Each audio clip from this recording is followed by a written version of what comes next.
Today we're going to be going over 10 designer fragrances that are actually worth every penny that they're going for online. And so with this video, I am mostly talking about discount prices. I think that's where the vast majority of us are shopping, at least when we're talking about well-established scents that have been out for some time now and they've had a chance to reach discounters. When it comes to new releases, of course, that's a completely different story, and you can really only buy those at retail until they're out for a few months and they're into the gray market. So we're talking about things that have been out for some time, that are available at discounters, and that are worth every bit of what they are going for at those discounted prices. I mean, these are priced right, in my opinion.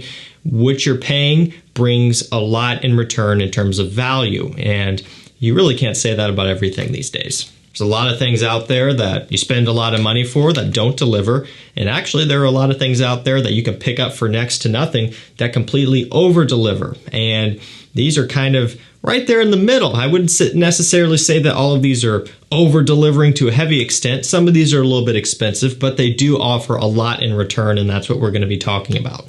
So if you want to check any of these out and get them at the prices I'm talking about, you can use the links down below, take it to discounters, and you can do so. Also, if there's any that are a little bit hard to find, rare, maybe discontinued, whatever, and you want to have a chance to get some stuff like that, if you sign up to my mailing list at the first link down below, anytime something like that comes available, I send out an email allowing you the opportunity to get some for yourself. Okay, let's get things kicked off with BVLGARI Man Extreme.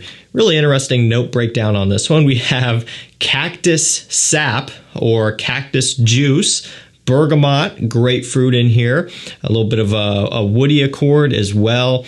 Very fresh, bright, uplifting, and the cactus juice accord is something that's a little bit strange sounding. And I'm not exactly sure what that is supposed to smell like, but it does open up. Very invigorating and fresh, and has a little bit of this sweet texture to it as well, a little bit of a sugary type of feel. I really like this one a lot. Now, this one's been around for a while now, and there's many other flankers following suit to this. Wood Neroli, Wood Essence, Terra Essence, the newest Rain Essence, a whole bunch of them. But this is one that I think is probably a little bit easy to overlook, but it's definitely worth checking out. You can get testers of these and save some money just across the board. All of them, testers will save you money, and also there's no cap situation to worry about, so your bottle will look just the same. The only difference is you'll have a sticker that says tester, and on the note breakdown on the back, give you a little cheat sheet there with the testers. So cool little situation. Anytime you buy one of these, look for testers first if you can, save some money. But Man Extreme is one that smells fantastic for the price. Next up, we have PRADA Luna Rossa Black. So this one is a little bit tough to get below retail. Most discounters, it's sold out most of the time. Now, this is one that will pop up every now and then, and each time it does, I do send out an email so you can kind of get your bottle below that retail price before it does sell out pretty quickly. Retail is $130. You can sometimes get it around, I don't know, $90, $95, $100. Not huge savings off of retail, but better than nothing, and you can take that $30 and put it into something else. Ultimately, though, for all intents and purposes with this video, I'm more so talking about the retail price. I do think this is worth the $130, in my opinion. Yes, I would prefer to pay below retail, and I'm sure most of you guys would as well, and you might be worth it to you to wait around and get it below retail when it does pop up. But just because more often than not it isn't available, I would say the $130 for this is more than reasonable. Brings a lot to the table. Has this nice amber tonka bean mixture. It's dusty, it's powdery, it's sweet, it's alluring and seductive, and ultimately it's unique. There isn't much else out there similar to this on the market. So this is one that will make you stand out, and it's a little bit of a different twist on what you would normally expect to get from PRADA and just from other designers in general. Next up, Dolce & Gabbana The One Gray. Now, you can get this stuff for dirt cheap for a Dolce & Gabbana. I'm talking $33, $35 for a 100 ml tester, just like this. Crazy stuff. So affordable for what is normally a pretty premium designer brand. I mean, typically Dolce & Gabbanas are in the $50 and above range. So this one's a great value. It takes that original, the one DNA, but freshens it up, focuses more on grapefruit and vetiver here. So I would think of this one as the daytime alternative to the one eau de parfum. Wear this to the office, to work, to school during the day, and maybe it's on a Friday, and then the evening rolls around, you clock out of work, you go home, you overlay the one eau de parfum right over top of this stuff, and you head out for the night and all of that fun stuff. Out to dinner, off to a date, out to the bars, whatever it is. It layers perfectly, and then you have that nighttime, more sexy version, and you have this as well for daytime use. Really nice, really versatile, very affordable, and it brings a lot to the table for a cheapy price from a big designer brand. Next up, we have FERRAGAMO UOMO Signature. This one has coffee, leather, tonka bean. And what I like about this compared to the original is it's still very sweet, but the coffee and leather in particular balance this one out. And also the leather gives it more of a masculine feel. The original, again, it's very sweet, even more sweet than this, but it has this kind of tiramisu, chocolatey, gourmand type of smell. And for some, it can be a little bit overbearing. Typically, gourmands can kind of go in that direction where they are a little bit kind of pushing the line towards unisex or whatever you might want to call it. But this one kind of brings it back over to the masculine side a little bit more with the leather, and that's what I really like about this. This one falls right around the upper $40 to lower $50 range. So 46, 48, 51, completely depends on the day, right? And also tester versus not tester. I can't remember for sure. I do think testers of these do not come with this upper cap mechanism. Like it'll just look like a regular atomizer. They do actually take these off. I've tried to pull mine off before. It doesn't seem like it's supposed to go. And I really don't want to break it. So I just think testers just don't come with that mechanism. Regardless of that, whether it's a big deal or not to you is going to depend on your preferences. This does twist to lock. Oh, maybe not. I don't know. I'm screwing with things too much. Now it might be broken. The BVLGARI's twist to lock. I don't know what's going on. I don't know what I'm doing. I'm just going to leave it alone. FERRAGAMO UOMO Signature. It's a great one for the price, regardless of if you're getting a tester or not. And it's one you should consider. Hugo Boss The Scent Le Parfum. Now, I've said this before in other videos, but the scent line is one of my favorite designer lines because they really are just a step above the rest in terms of smelling different and unique. And that's kind of a rarity these days. Now this one has some iris, has a little bit of maninka fruit, of course, some woody notes. So the maninka fruit is what makes this and all of the others stand out. It's so easy to pick up on. You can't miss it. So once you've smelled one of them and you have an idea of what that note smells like, anytime you smell any other fragrance using the notes, you pick up on it easily. You can't get away from it. But this one in particular, it's bringing in some iris. No surprise, it's a trend. Every brand is going to get on it, and they still are. Even now in 23, we're getting some iris releases, which I'm not complaining about. This one came out, I think it was last year, and it's a great release with that iris and some of the woods. And now it doesn't smell like any of the other iris scents. It smells most similar to the scent fragrances with that strong maninka fruit, but it adds a nice extra layer of a creamy, sweet, kind of seductive smell. Fantastic stuff. If you have a little bit more money to spend, you could get yourself into a really easy to wear Tom Ford. This one's ombre leather. You know, I think these are fantastic. Ombre leather, this one, and also the Parfum version. Either one, you know, take your pick. The Parfum's more expensive.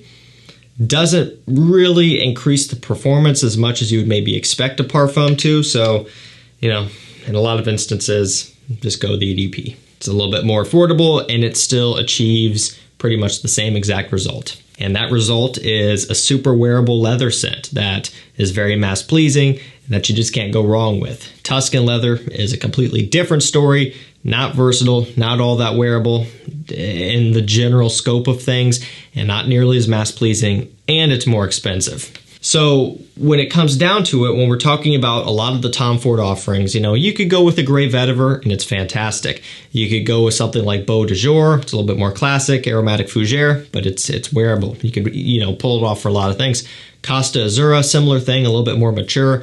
This one offers the most well-rounded kind of scope when we're talking about it's great for all age ranges. It's not too mature, but it's not too playful. It's good for almost all seasons. You know, it's maybe not the best for anyone in particular, but it can do okay in all. It just brings a whole bunch to the table. And when it comes to spending this type of money, that's kind of what you want. So this is a great one for that. Next up, we have another Dolce & Gabbana. This one's a little bit more expensive, but still very good. It's Light Blue Eau Intense. So Forever, Italian Love, and even the newest Summer Vibes probably could fit this video as well. In fact, they could for sure. Summer Vibes just came out, retail price. It's okay for retail. I will prefer it at the discounted price. So that's one reason why it didn't make it. It could in the future. Forever and Italian Love, they could have. Not excluding them for any reason other than I wanted to feature this one because of the mass appeal aspect. You know, when we're talking about this video, kind of delivering on their price point, I think this one's a little bit more suitable because I think a lot of you guys are going to be looking and prioritizing for that mass appeal and compliment factor. Forever and Italian Love don't bring the heat as much with that category. But Light Blue Eau Intense was basically built for that sort of thing. It is a summer gem. It smells so fun, so playful, so relaxing and easygoing. Sea salt, amberwood, juniper, it just smells gorgeous. I love this stuff. I think Eau Intense is the one to get between this and the original. And it's just one of the better ones of the line, and it's worth every penny. Next up, we have YSL M7 Oud Absolu. So it's all about the oud, orange, patchouli, some myrrh in here. Nice little cheat sheet on this one as well on the side right there. I don't know if that means this is a tester though. I'm not seeing tester on here, but I can't remember for sure. It probably is a tester, but I don't know. You'll have to do your research on that in terms of the cap situation. But they've gone through many different iterations of the presentation from the original like OG M7 with the kind of rectangular looking bottle. I don't have one, unfortunately. Then they went over to this style that was all blacked out, which I think looks better in my opinion. And then now this clear one, which is what you will get now if you were to purchase it. The difference between this and the black bottle in terms of scent is basically nothing. There really isn't a difference. It's all cosmetic. So, you know, it would just be purely a looks thing if you wanted to track down the old style. But I'm sure there's a premium on that too. Get whichever one is most affordable to you, and it's likely going to be this one, but it's worth it. If you want a nice wearable designer oud, this is one of the best out there. Second to last, another BVLGARI double feature. We have Aquamarine, watery notes, seaweed, grapefruit, and there's some neroli. Very floral, very citrusy, very bright, very oceanic. You know, the seaweed is no joke. And for whatever reason, this DNA often can give off the smell of eggs, apparently. Yeah, I don't know why that is, and it's to the point where I believe it because so many people say it. At first, I'm like, okay, this is just one person said it, and then a bunch of people started to repeat it because it was funny. But literally, stuff like this, the original and even Atlantique, I think can give off that smell to some people. I don't know why. On skin, that is, it gives off that smell. Must obviously be a skin chemistry thing. I don't even think it could be a rotten bottle thing. It was happening so much. So I guess go in with this one with a grain of salt. Test it on skin first and foremost if you can before you commit to a full bottle. I don't really know what to say. Never had that issue with these or any of my fragrances. Luckily, it seems to be a common thing kind of with aquatics, so it must be some sort of particular compound that they're using that doesn't mix with everybody. But if this one works well on your skin, consider yourself lucky that you can enjoy this because it's great stuff. You know, this and the original are some of the most realistic designer aquatics on the market. You know, you can get into stuff like Orto Parisi Megamare, which is super realistic, but is going to smell horrendous to most people. That's not fun. This is something that you can still wear out in public, and people will still like it quite a bit. Last up for this video, NUIT Blue Astral by MIYAKE. So they have so many great ones. This is going to be one of the fresher offerings. This one has lime, coriander, and amberwood in here. Really like it. I think this made my spring video, if I do remember correctly. It's a great one for this time of year. I think spring is the most ideal. Summer could be done, no problem, but I do have some other options that I would prefer to wear when it's that hot. this is perfect middle ground. You know, you get a little bit of a sweetness and a nice bright lime for those spring days where it doesn't know what temperature it wants to be. Kind of starts off as, you know, chilly, you need a hoodie, it's 50 degrees, 45, and it's cloudy, maybe drizzling. Then you get off work or school or whatever, and you go outside at 3 or 4 o'clock and the sun's out, it's 60, 65, and it feels good. So for situations like that, it makes it hard for us frag heads sometimes, but something like this can really help hold up to that. Alrighty guys, that's going to do it for me. 10 designer fragrances that are worth every penny that they're going for currently. I think these really match the price that comes in. The value to price ratio is great. I'll probably do another video on cheaper ones that over deliver, and because I think that could be interesting and fun, and maybe I'll do a video on expensive ones that under deliver. You know, we'll have to see. Links will be down below. Deals will be going out to my mailing list. Thank you guys so much for watching. Stay safe, stay healthy, and we'll see you tomorrow with another one. Take care.